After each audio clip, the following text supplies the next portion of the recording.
Good afternoon on what is a cool, grey and overcast day. It is Wednesday the 24th of August and I have a nice hot cup of tea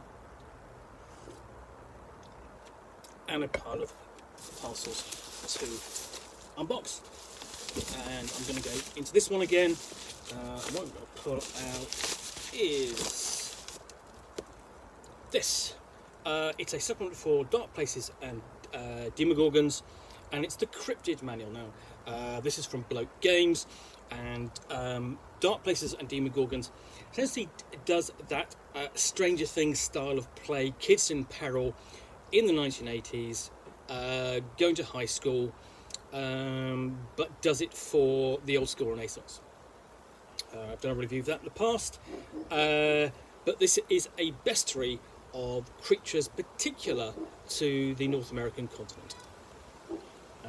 So obviously that makes it perfect for running a Dark Places and Demogorgon style game, because the primary setting is the United States. So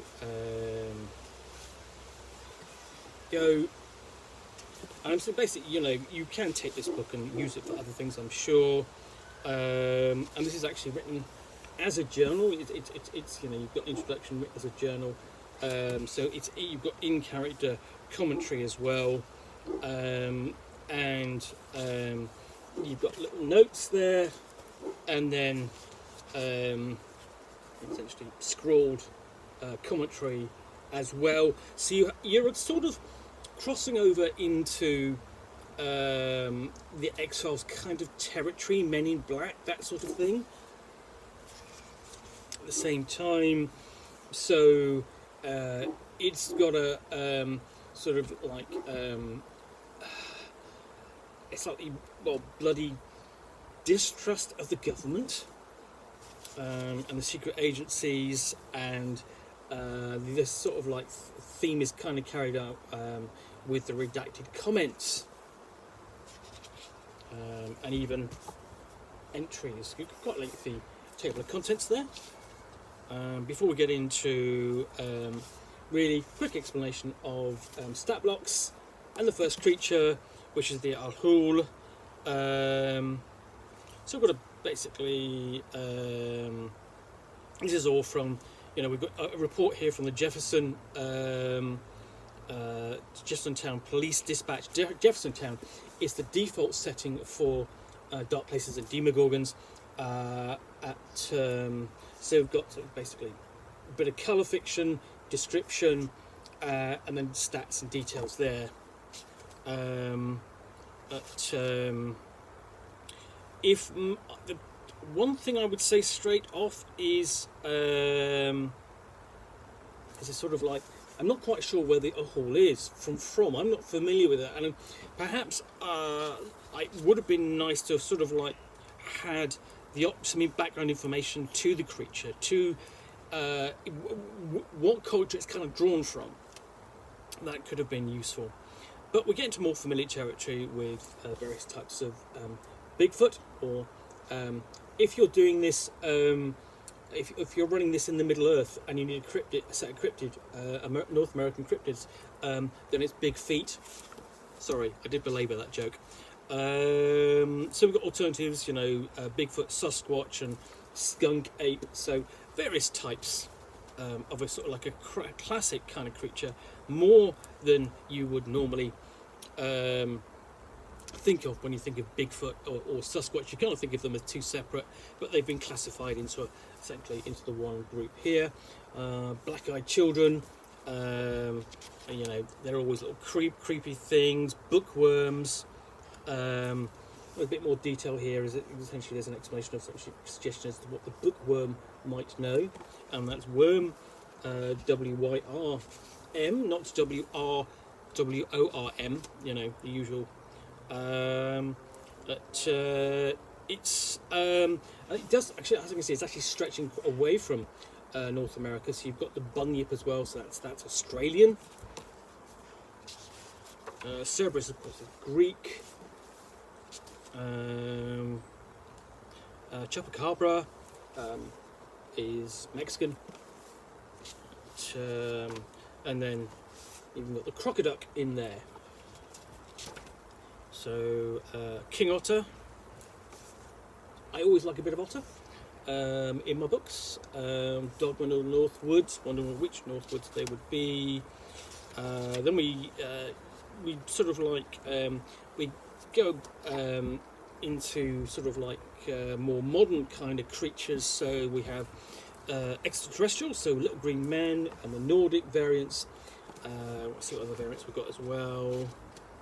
Not just those two. Sorry, reptilians.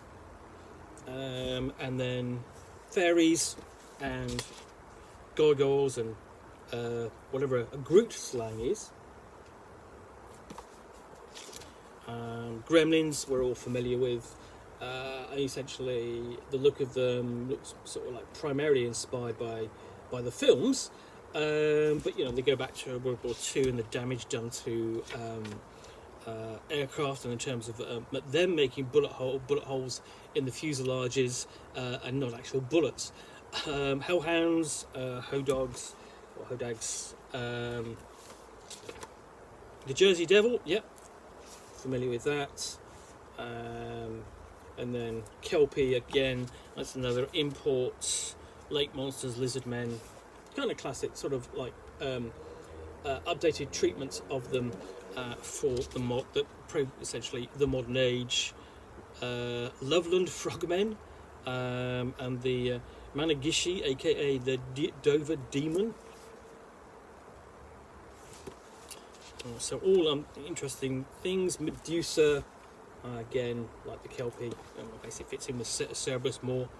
And then we have the Mishipeshu. And actually this does actually have a bit of more background, so it actually does say that to that, I don't know what that is, I've not seen it before, known to the Ojibwe nation as the Greater Horned Lynx. It's the embodiment of revenge. So there is a bit more there in some than others, I'm guessing. Mongolian Deathworm, Mothman is you know, sort of like one of those perennial sort of monsters that seem to haunt sort of like North America. We have the Pope Lick monster, also known as the Goat Man. Sirats and even rocks.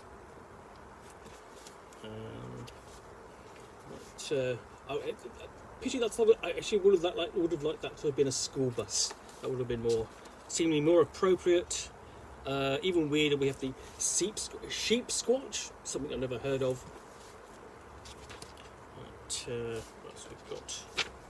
Shuck, obviously one of the various types of immense black dogs that seems to run through folk tales and legends.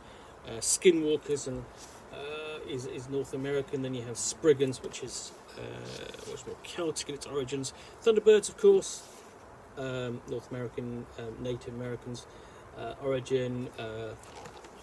Trash cats. Well, I thought all cats were trash cats, but you know, and even twiffles, whatever a twiffle is. It appears to be some kind of mushroom, and even a unicorn for when you really want to sort of like, I suppose, involve virgins or something. The Wandering Witch of Crenshaw. So I think that looks like being sort of like a major NPC you could throw in as a threat. Wendigo is a spirit monster. And then templates you can throw on. So giant, rabid, dire, radioactive, werebeast to lycanthrope, and a whole list of them to go with it. Vampiric and so on. Zombies at the essentially as a template, and then cryptid enhancements. So they don't just have to be straight creatures; they can all be different. Random cryptids and animals, and handling of morale. So yeah, essentially what we have here is we also got a list of updated and useful game terms as well. What we have here is a bestiary for modern bestiary for the old school Renaissance. Although I suspect that some of these could be used in your standard old school Renaissance style of games if you wanted to. nothing to stop you doing that. So that's the Cryptid Manual for Dark Places and Demogorgons from Bloat Games. Now, if you have enjoyed this unboxing in the Nook, then please do click on the like button down below. And if you've got any comments or feedback, appreciate you taking the time to post them. And lastly, if you want to be alerted to yet more unboxings in the Nook, where you'll see me out here with parcel and a book or game which I will unbox and chat about to the best extent of my knowledge for roughly 10 minutes or so, all of course accompanied by a nice hot cup of tea.